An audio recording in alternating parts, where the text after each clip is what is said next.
Linda Taylor, I live here in Mesquite. I've got a couple of questions, and I guess I kind of disagree with what he was saying, that we don't need to get into your business. I think it's mandatory that we do get into your business. I think the comment was that the city recognizes that Overton Power is a separate governmental entity.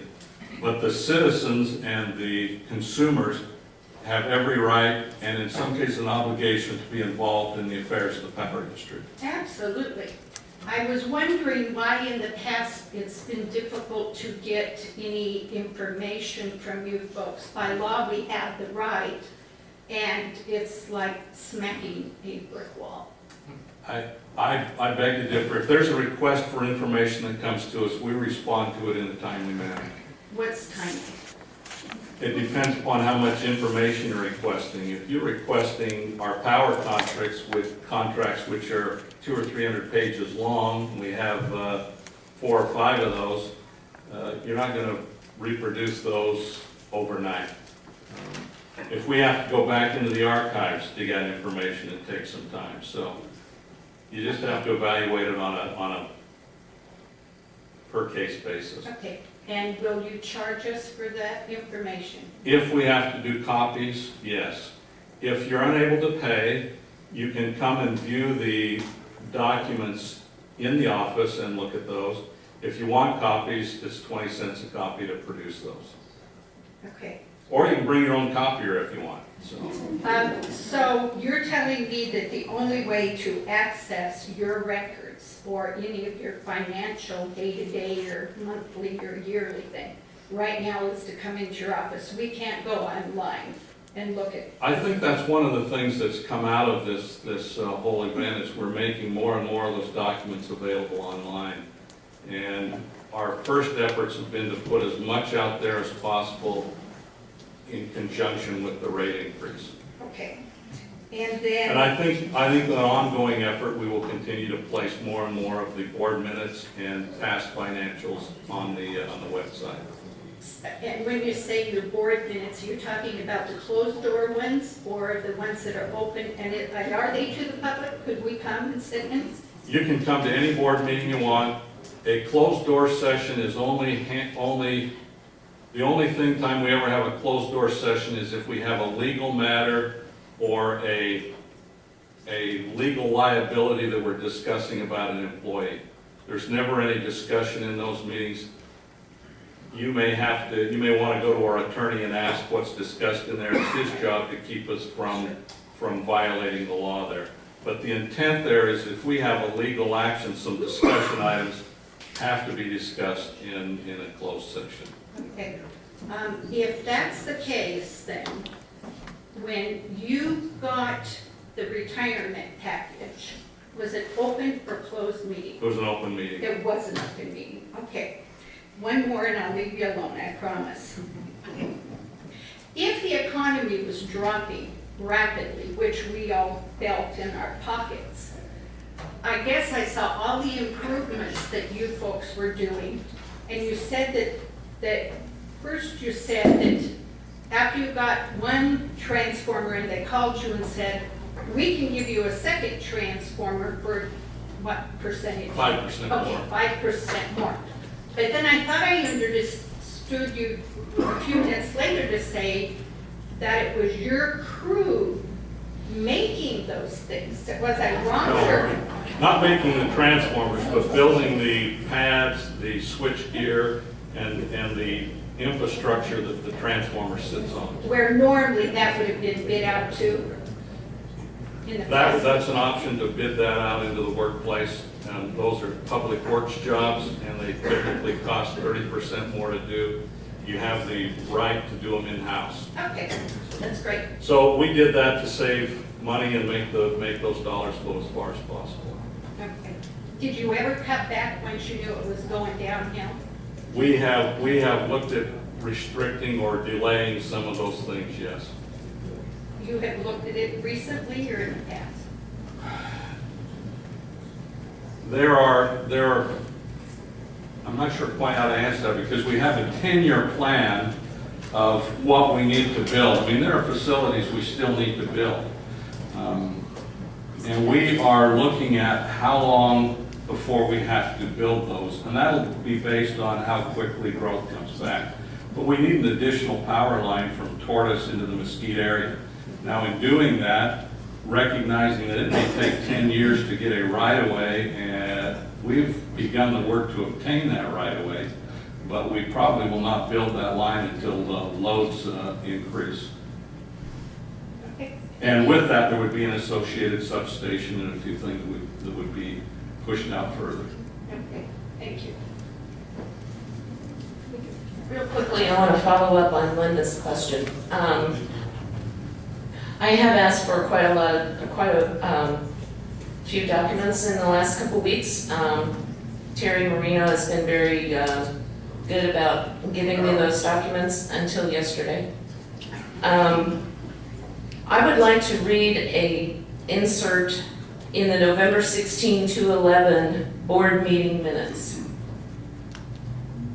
You just stated we're going to try to put more information on our website. This is November 16, 2011.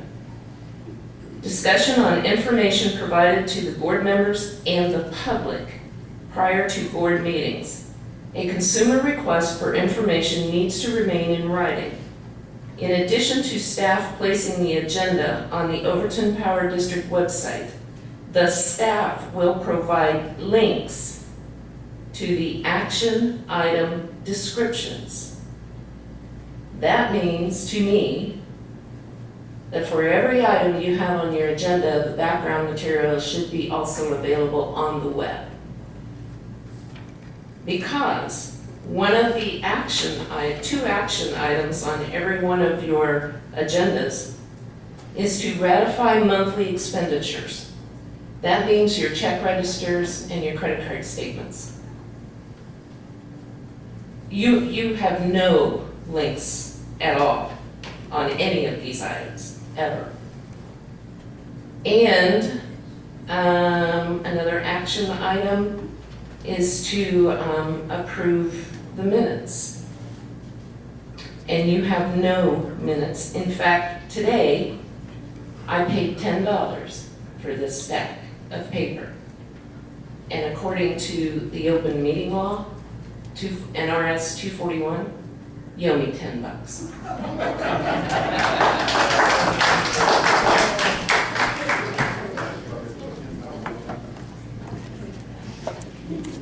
My name is Karen Beardsley, and I'm a resident of Mesquite. And it's kind of between what Linda and what Barbara had said to you. Your board of directors, about a year ago, passed a rule saying, a policy saying that you were going to be putting this on the agenda and letting us see this stuff, because I do a voter's guide and I need to have this information. It's very, very difficult to get any information out of the OPD completely. So are you going to be starting that soon? Are you going to be doing that for us? I think we've done more of that lately. We did start a web page following that direction, and the agenda typically was posted there. You're correct, not all the links have been developed yet, but that's an ongoing project. And we're certainly motivated to provide more information on that site. Our efforts of the last month have been to provide those items that are germane to the rate increase. And we'll certainly see that more and more of the board minutes and check register stuff is available. I think it would be very advisable. You've heard a lot of questions, there's a lot of confusion and your numbers, and people don't know what's going on. You're taking it from our pocketbook, so we should have that right. So we do need to have that information faster. Sure. Thank you.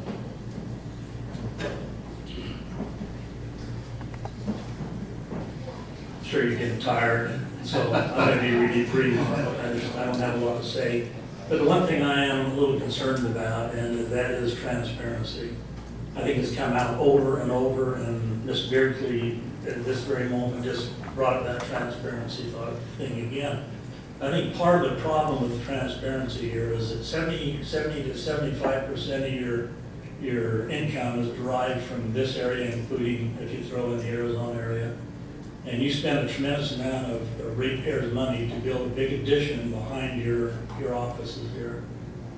It was assumed at that time, in fact, I think it was said at that time, that there would be meetings held alternating between Mesquite and your offices in Logandale.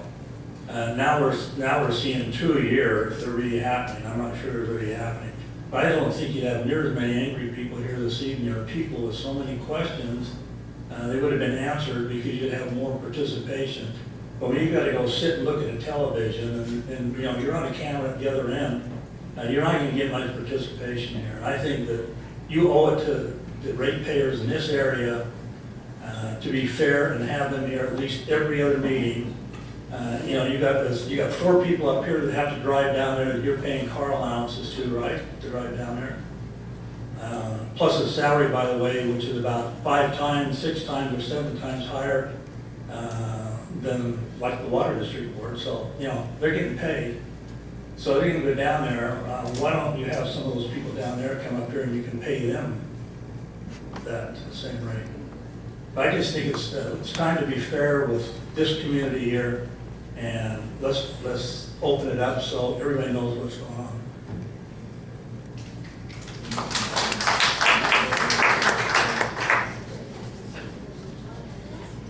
Good evening, Mr. Latham. My name is Cindy Delaney, and I'm a citizen here in Mesquite. I have to ask you a question. How are your documents all created? On computer, I assume?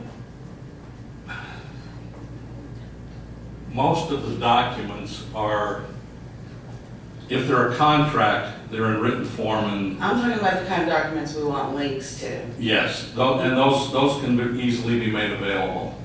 Because, I mean, I do website design, and I'm telling you, it doesn't take but 5 minutes or less to put a link to a document. And we can't find these things, and you're going to tell me, oh, it's going to be implemented. At $54,000 a year, just about anybody should be able to do that for you.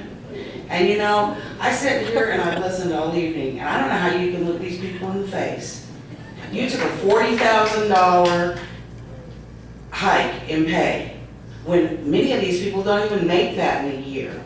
And if you keep hiking the Overton power rates, they're not gonna have jobs, because some of our bigger employers can't afford to keep their lights on. And you say you've got a 5-year projection, well, in 5 years, there might not be anybody left. So if you're the last one here, make sure to switch and turn the lights off.